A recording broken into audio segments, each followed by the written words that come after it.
Om Namo Bhagavate Vasudevaya. Srimad Bhagavatam, Canto 7, Chapter 9. Prahlad pacifies the Lord with prayers. Text number 24. Tasmad amustanubritam aham ishashogya.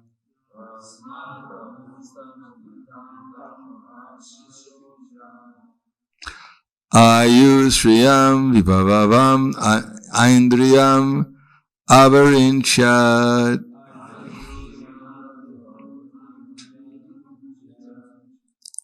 Nechamite bilulalitan uravikramena.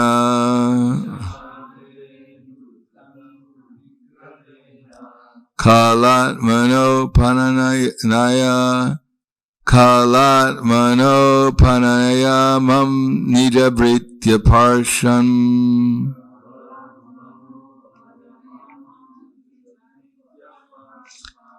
Tasmadamus tanuvritam aham ishashogya.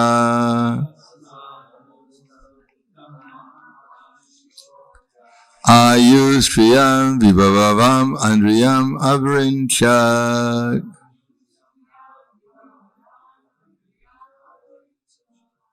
Nechamite vilulatan uruvikramena.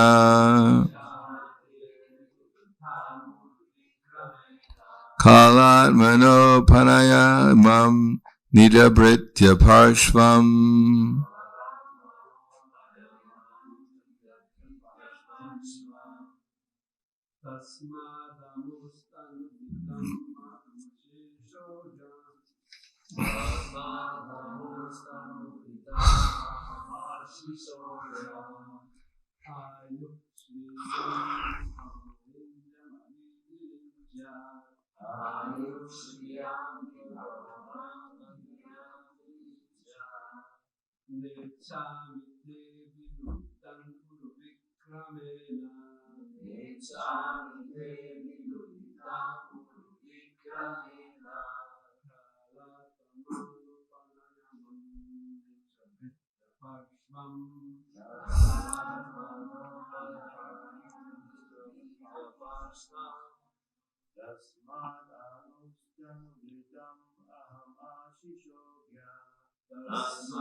Tommy?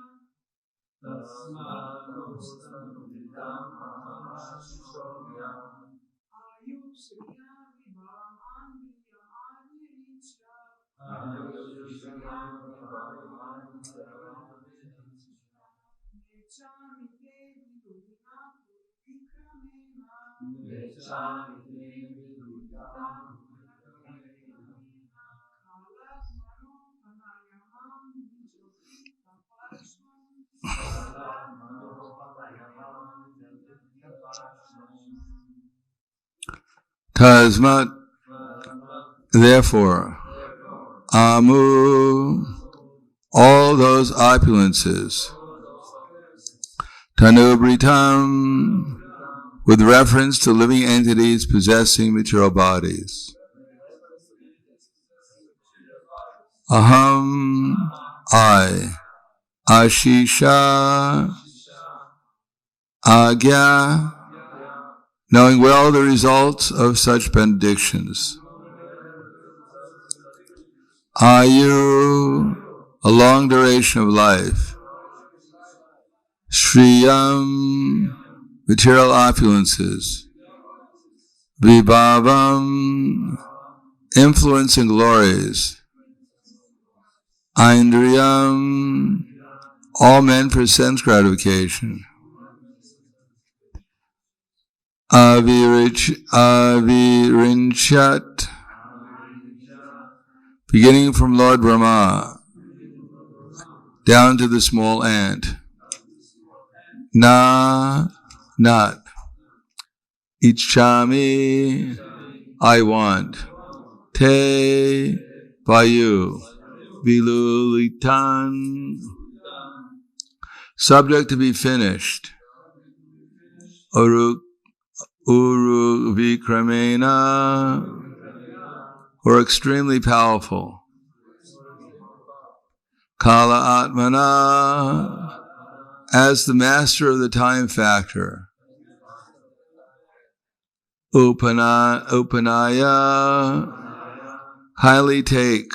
Two. Mam, me.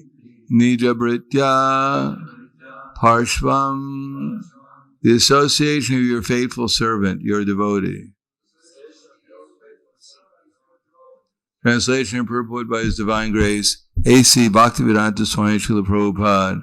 My dear Lord, now I have complete experience concerning the worldly opulence, mystic power, longevity, and other material pleasures enjoyed by all living entities, from Lord Brahma down to the ant. As powerful time, you destroy them all. Therefore, because of my experience, I do not wish to possess them. My dear Lord, I request you to place me in touch with your pure devotee, and let me serve him as a sincere servant. Purport: by studying Srimad Bhagavatam, every intelligent man can get experience like that of Prahlad Maharaj, through historical incidents mentioned in this great literature of spiritual knowledge. By following the footsteps of Prahlad Maharaj, one should gain through experience that all material opulence is perishable at every moment. Even this body for which we try to acquire many sensual pleasures may perish at any time. The soul, however, is eternal. Ahanyate hanyamane sharire. The soul is never vanquished, even when the body is destroyed. An intelligent man, therefore, should care for the happiness of the spirit soul, not of the body. Even if one receives a body with a long duration of life, like those of Lord Brahma and the other great demigods, it will also be destroyed.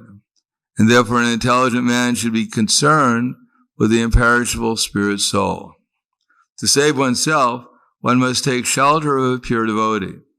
Narottam Das Thakur therefore says, Chadiya Vaishnava Seva Nishtar Payeche Keva. One wants to save himself from material nature's onslaughts, which arise because of the material body. One must become Krishna conscious and try to fully understand Krishna. As stated in Bhagavad Gita, Janma karma chame divyam evam yoveti tattvataha. One should understand Krishna in truth, and this one can do only by serving a pure devotee.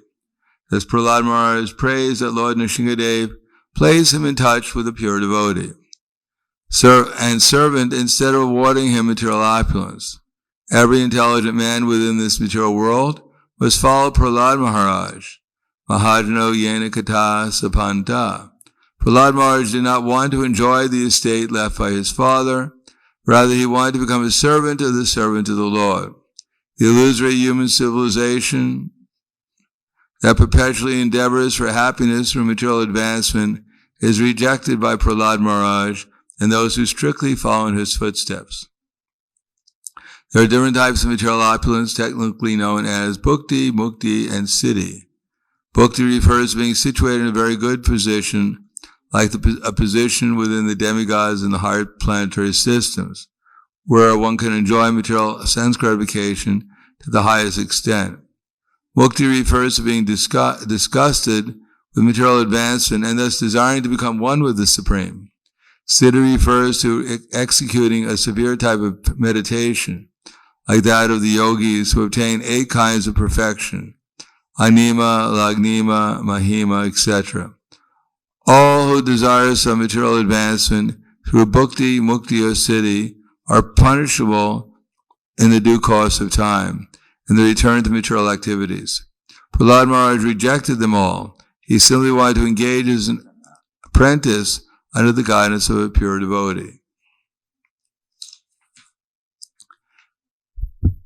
Tasmadamustanuvritam aham ishashogya ayushriyam vibhavavam aindriyam avarincyat nechamite vilulutan uruvikramena kalena manopanaya manija britya pashram.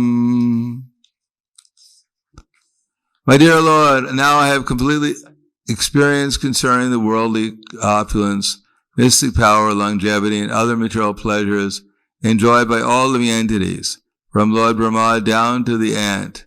As powerful time, you destroy them all. Therefore, because of my experience, I do not wish to possess them. My dear Lord, I request you to place me in touch with the pure devotee and let me serve him as a sincere servant. Namo Vishnu Padaya Krishna Prasthaya Bhutale Srimate Bhaktivedanta Swami Namane Namaste Saraswatam Deve Gauravani Pacharne Nirvishesha Srinivadi Pasyadyade Siddharne. There are 6 qualities for pure devotional service mentioned in the Nectar of Devotion or the Bhakti Rasamrita Sindhu, and there are 2 for sadhana bhakti. So since we've asked this question before, I've asked this question before, who can tell me what the 2 qualities of sadhana bhakti are?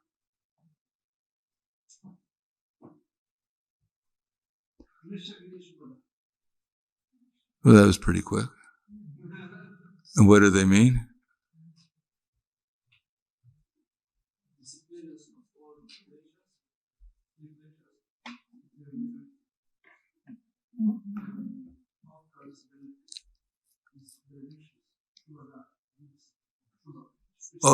All auspiciousness. Yeah. And what are the 5 qualities of auspiciousness? Ananda? What are the 5? What's that?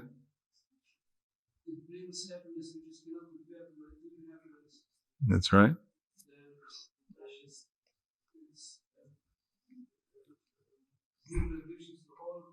Auspicious for everyone, 2.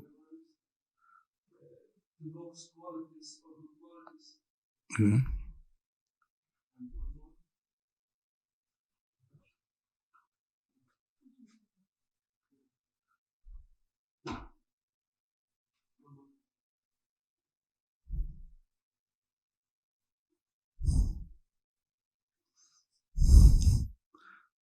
What's that?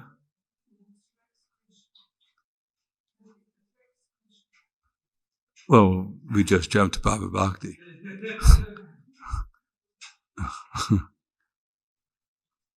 Actually, that's Prema Bhakti. It only means to attract Krishna. And here? So it gives on all good qualities. The happiness is above material happiness. It's auspicious for everyone. And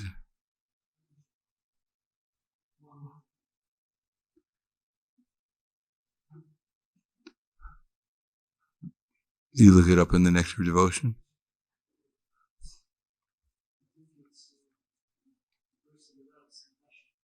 No. That's a good quality, though.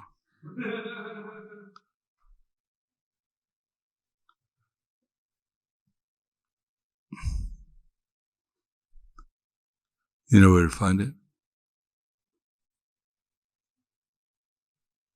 In any case, well, as Ananta Prabhu is looking for,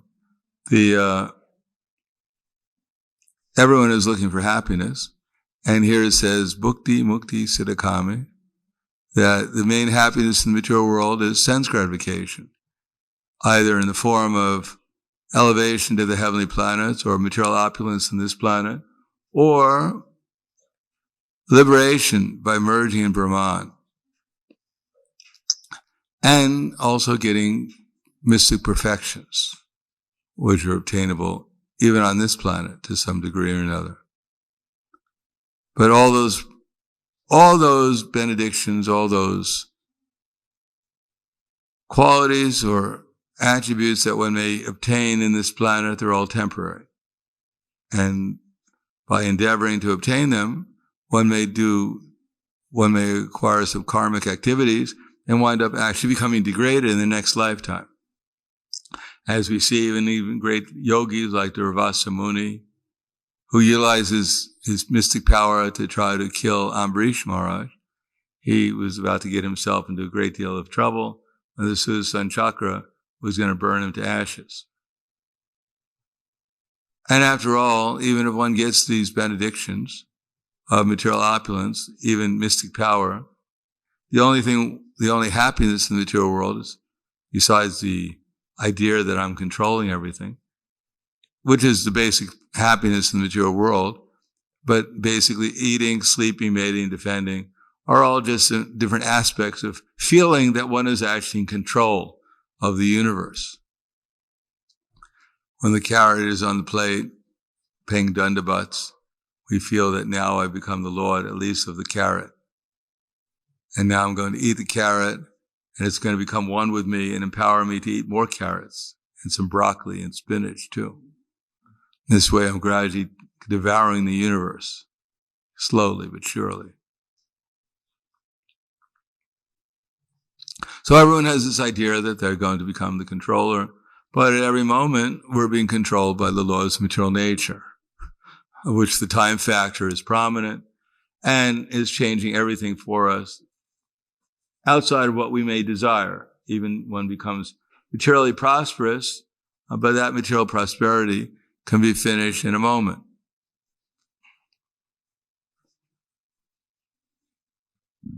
Markandeya Rishi was sitting in his ashram, and he had obtained mystic powers and all kinds of opulence by his meditation. But when Vishnu came and visited him, when Vishnu left, Narayan,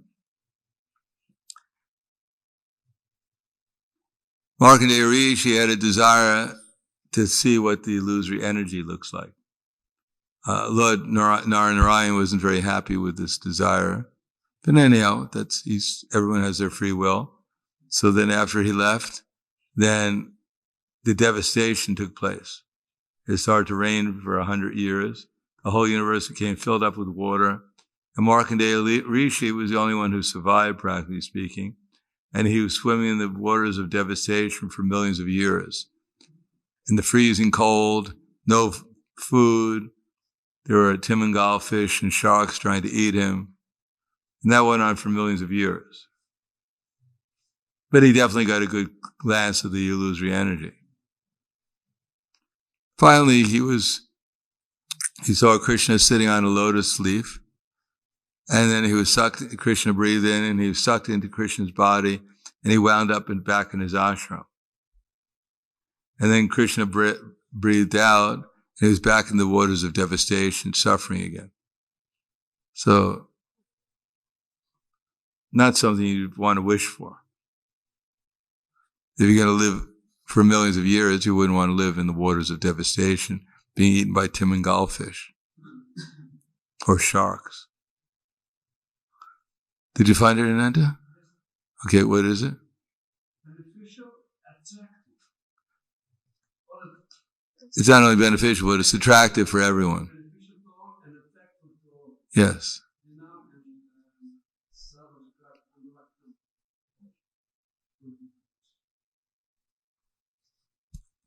So devotional service, if it's executed properly, can give one a higher taste than material sense gratification. And in that state, one can actually come to the spiritual platform. That's called Nishtha. And Nishtha is the beginning of actual spiritual life. So unless one gets that higher taste, that one is still may have some desires for bhukti, for mukti, or siddhikami. In any case, one has to learn how to tolerate these desires and try to make spiritual advancement so that one will recognize the futility of trying to get material prosperity in some way or another. Therefore, sometimes Krishna sends problems, especially in Kali Yuga. Kali Yuga is glorified for the easy process of chanting Hare Krishna. But it's not so easy if one is bound up by material desires. When the party was going to go to the wedding, and they had to cross the river, they're on the boat, and the boat was going to pull out during the evening. So there was a huge boat, and they were going to cross the river, the Ganges. And the bridegroom the wedding party fell asleep on the boat, and all night long the oarsmen were rowing the boat. And when they woke up the next morning, they found out they were still on the other side of the river. So they chastised the oarsmen, saying, "Why didn't you work at night? We're going to miss the wedding." He said, we were rowing the whole night. So why are we still in the same place? So then they looked around the boat and they found out they had forgot to pull in the anchor. So similarly, if we're holding on to our material attachments and we're chanting the holy name, and we're not making any progress, it's not because the chanting of the holy name isn't working. It is because we're still bound up by our material desires. We won't give them up. Therefore it says in Chaitanya Charitamrita, if one is chanting the holy name and still attached to material desires, then there's a good possibility by offensive chanting, instead of watering the Bhakti Lata Bij, the creeper of devotion, we may be watering the anarthas, the weeds that may grow up and choke the Bhakti Lata Bij. As explained here, we have to follow the footsteps of great devotees, but actually follow them. Otherwise, although we may claim we're following the footsteps of the great devotees, but actually our real heroes may be the non-devotees. And therefore it says here that, Prahlad Maharaj says in 3 verses, Vitirna Krishne Parataksatova Mito Bipadyeta Griha Vratadam Adang Gobir Vishitam Tamizram Punat Punas Charvita Charavanana. Our endeavor should be to focus our mind on Krishna, to put our mind upon Krishna. But most people are not interested in that. Because although they're in difficulty, their idea is to solve the difficulty by taking shelter of other materialistic people. Or, as it says in the Bhagavatam, bigger animals become the heroes for the little animals. But they never take Krishna as the hero.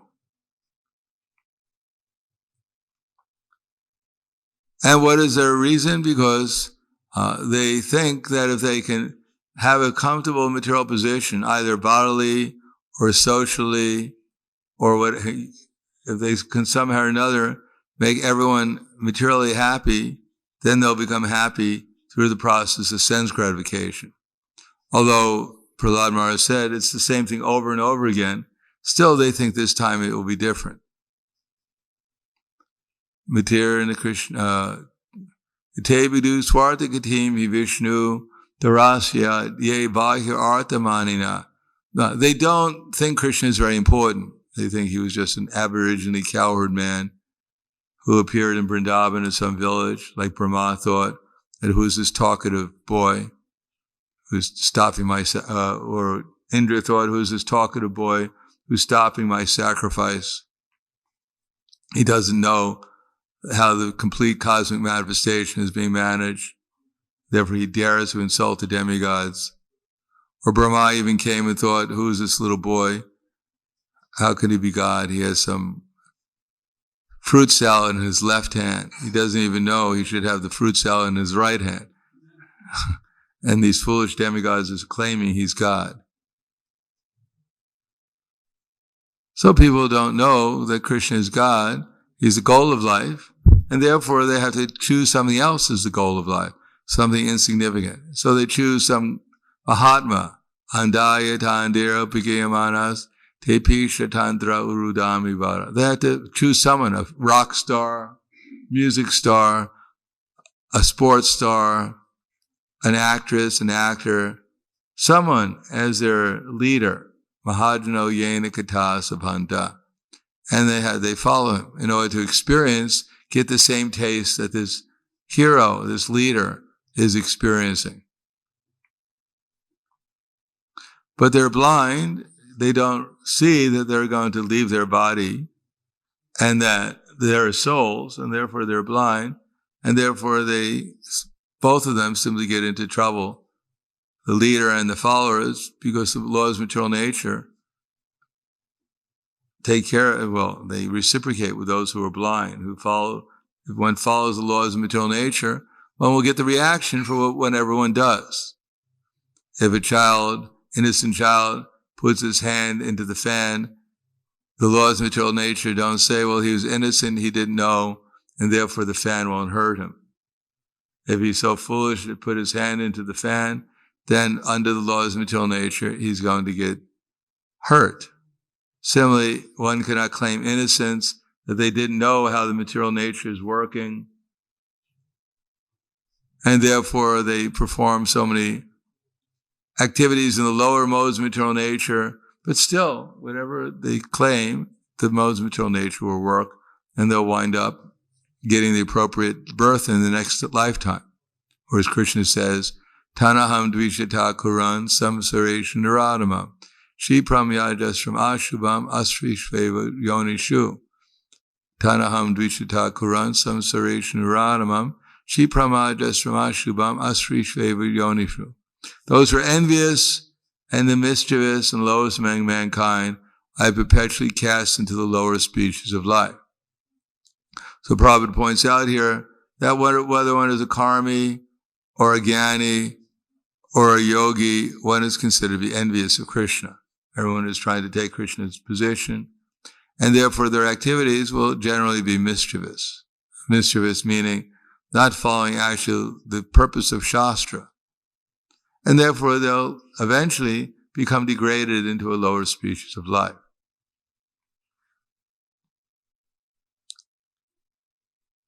Therefore we have to judge people's activities not by how much everyone else is glorifying them, but by how much they're actually following Krishna's directions, how much they've actually surrendered to Krishna and fulfilling his purpose of life.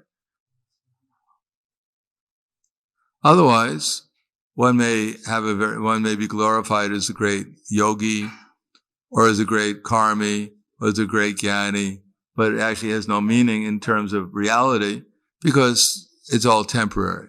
Today I'm a great jnani, and tomorrow I may be a dog. As Prabhupada said, Mr. Nehru, the Prime Minister of India, he was controlling a huge population. He felt that India cannot live without me. Even he was told by the doctor he has only 2 weeks to live. He still stuck to his post, thinking that if I leave, India will fall apart. Because India was already falling apart. In any case, India left, and according to Prabhupada, heard from one astrologer that Prime Minister Nehru took birth as one of 2 dogs in Sweden, in a house in Sweden. So he was so essential for the country, but now he couldn't do very much for India and Sweden as a dog. And India is still there, but we don't know where Mr. Nehru is now. Maybe he took birth again as a dog, but he had his own bowl instead of having to share it. Therefore, one should not become infatuated with one's illusory conception of one's importance in this world, or the importance of others in this world, but to try to see things through Shastra and see what's actually valuable. That the soul is valuable, and if we help the soul, then that's real value, that's real progress. And everything else is just Shravam Eva Hi Kevalam. It's just waste of time. Because most people won't agree with us, and therefore better not to talk to most people. If they don't want to listen to us, we'll just be wasting our time listening to them for the most part. If they don't want to understand about the soul, they want to tell us about the material world, then why should we be so much interested? Because whatever they're saying is only temporary, and they'll probably forget it tomorrow also, what they told us. Because it has no meaning to them either. It has no as much meaning, according to the Bhagavatam, as the babble of sea waves. If we go to the shore of an ocean, the waves are coming in, they make sounds. And if you sit there all day long trying to understand what the sounds are, you'll be wasting your time, because it's just babbling of sea waves. So similarly, all the mental concoctions about what's going on in this universe, they're all just like babble of sea waves. Because people don't see anything clearly, they just see whatever the modes of material, illusory energy through the modes of material nature are causing them perceive. But it's all just mental concoction. There's no basis in actual reality. They don't know who they are, they don't know who God is, they don't know what the purpose of life is or how to achieve it, nor are they doing anything to achieve the purpose of life. And therefore their activities are all ultimately meaningless. So I'll stop there. Thank you. Any questions? Comments?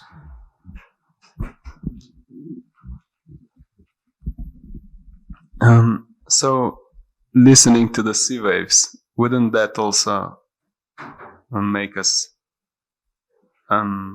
understand Krishna or somehow get closer? Well, you can try it.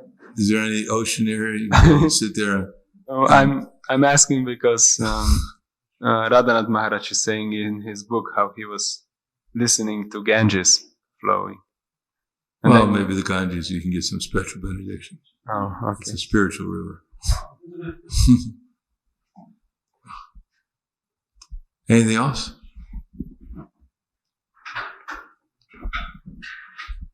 Okay, thank you very much. Grandhara Srimad Bhagavatam ki jai, Srila Prabhupada ki jai, Gaur Premanande.